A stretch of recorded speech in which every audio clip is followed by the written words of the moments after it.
এক বুজুর্গ বলছিল এক যুবককে, যুবক অহংকার করো কেন? যুবক বলছে, আমারে চেনেন আপনি? বলছে, হ্যাঁ চিনি। আউয়ালুকা নুতফাতুন কাদিরা, তুমি হইলা প্রথম ছিলা নাপাক দুর্গন্ধ, একবারে দুর্গন্ধময় একটা বীর্যের ফোঁটা, এত দুর্গন্ধ যেই দুর্গন্ধের কারণে তোমার মা বাপ দুইজনকে গোসল করতে হয়েছে। 2 নাম্বার, তোমার শেষ পরিণতি কবরে, লাশ যেটা অল্প কয়েকদিনে পচে গলে দুর্গন্ধ হয়ে যায়। 3 নাম্বার, তুমি যে এখন হাঁটাচলা করতেছ, তোমার পেটে যদি ছিদ্র করে, ফুঁক মারে, ছিদ্র করে, বের হবে দুর্গন্ধময় কতগুলো পায়খানা। তাহলে যার শুরু দুর্গন্ধ, যার শেষ লাশের পচা দুর্গন্ধ, যার পেটে বহন করছো দুর্গন্ধময় পায়খানা, তুমি মাতবরি করো কেমন?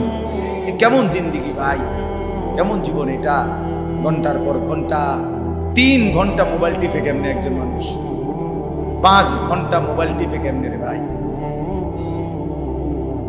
তুমি মানুষ না প্লাস্টিক? হায় হায়, সারা রাত উলঙ্গ ছবি কেমনে দেখে রে দোস্ত? মুসলমান এমন হয় কেন? আমাদের আল্লাহ আছে, আমাদের আখিরাত আছে। মৌলানা মুফতি দ্বীন মোহাম্মদ সাহেব, আমি শুনতেছিলাম একটা আয়াত পড়ছে, ইয়া আইয়ুহাল ইনসান মা গাররাকা বিরাব্বিকাল কারীম। রব্বুল আলামিন বলেন, আল্লাহ তাআলা ডাক দিয়ে বলেন, হে মানুষ, আমার মতো দয়ালু মুনিব, আমার মতো মেহেরবান মাওলা, আসমান জমিন আর গোটা কায়নাত দিয়ে 24 ঘন্টা যে মুনিব, আমি আল্লাহ তোদেরকে লালন পালন করছি। একবার চাঁদ উঠাই, আবার চাঁদ ডুবাই, আবার সূর্য আনি, সূর্য ডুবাই, একবার রাত বানাই, একবার দিন বানাই, একবার আলো দেই, আবার অন্ধকার দেই, একবার রোদ দেই, আবার বৃষ্টি দেই, একবার আলো দেই, আবার বাতাস দেই। আল্লাহ বলেন, এতটা যত্ন করে লালন করছি যেই মনিব, আমার মতো দয়ালু মাওলা, আমার মতো দয়ালু আল্লাহ থেকে তুই বান্দাকে, তুই মানুষকে কে রে ভুলাইয়া দিল? আমাকে বাদ দিয়ে যার কাছে গেলি বান্দা, বল না বান্দা, আমার চাইতে বেশি কি পেলি তার কাছে? সে তোকে কি দিল? বলো, তোমার সমবয়সী বন্ধু তোমারে কি দিল? উলঙ্গ কতগুলো ছবির দৃশ্য দেখানো ছাড়া, মদের আড্ডা, জুয়ার আড্ডা, নারীর আড্ডা, জিনা ব্যভিচারের আড্ডা ছাড়া তোমার বন্ধু নামের ওই শয়তানে তোমারে আর কি দিছে? তুমি বলো, বলো। ওইগুলা তো বন্ধু নামের শয়তান, ওইগুলা বন্ধু নামের ইবলিস।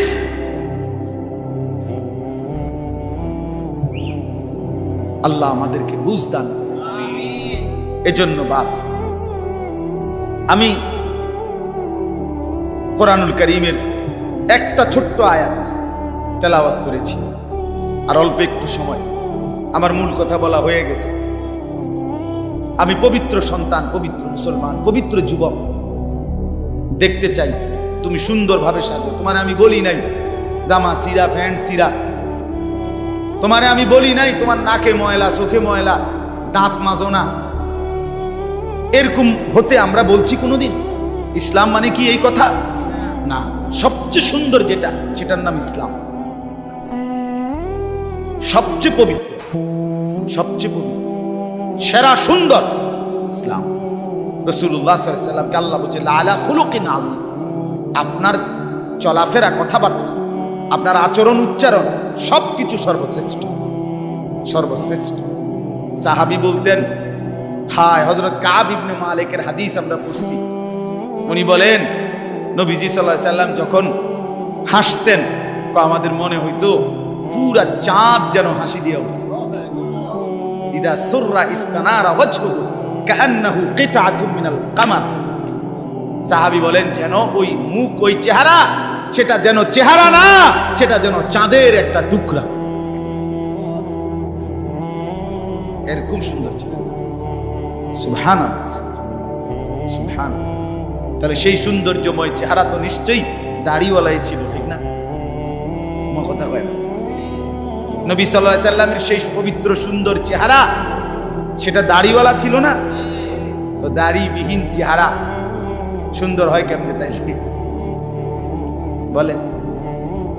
কোনোভাবেই পৃথিবীর কোন সেলুনে শেভ কইরা আপনি দাড়িওয়ালা চেহারার সাথে সৌন্দর্যের টক্করে, সৌন্দর্যের পাল্লা দিয়া আপনি নিজেকে উপরে উঠাইতে পারতেন। দাড়িওয়ালা সুন্দর। পৃথিবীর ইতিহাসে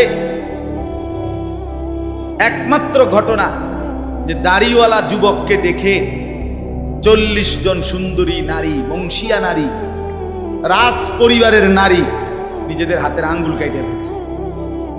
যেই যুবককে দেখে আঙ্গুল কাটছে ওই যুবক দাড়িওয়ালা ছিল। আর এর বিপরীতে এই শেভ করুন না, দাড়ি কাটা, এরকম কোন পুরুষকে দেখে এরকম ঘটনা ঘটছে পৃথিবীতে এমন ইতিহাস রূপকথার মধ্যেও নাই। আরে মানে বানাই না কিচ্ছার মধ্যে এই কথা, বুঝেন না আপনার কথা? এটা তো কোরআনে আছে, আর ওইটা কিসের মধ্যে নাই? না না, রাক্ষসের গল্পের মধ্যে এই কথা না, ডালিম কুমারের মধ্যে এই কথা নাই, রাজকুমারের গল্পের মধ্যে এগুলো নাই। ছোটবেলায় আমরা গল্প পড়ছি না, ডালিম কুমারের গল্প আমি পড়ছি স্কুলের বই, কোন ক্লাসে জানি পড়ছি। এই ছোটবেলায় আমরা গল্প শুনতাম, এই একরকম গল্প সব দিক। রাজা ছিল, রাজার ফুতা ছিল, যাইতে যাইতে যাইতে যাইতে জঙ্গলে গেছে, জঙ্গলে গিয়া দেখছে বিল্ডিং, বিল্ডিং এর ভিতরে দেখছে রাজকুমারী ঘুম যায়, রাজকুমারীরে উড়াইয়া কইছে আমি তোমার বিয়া করবো। তখন আবার এদুর বালা ছিল, তো বিয়ে করবো। আগের কিচ্ছার মধ্যে বিয়ে করতো, হেদ দূরে নাই।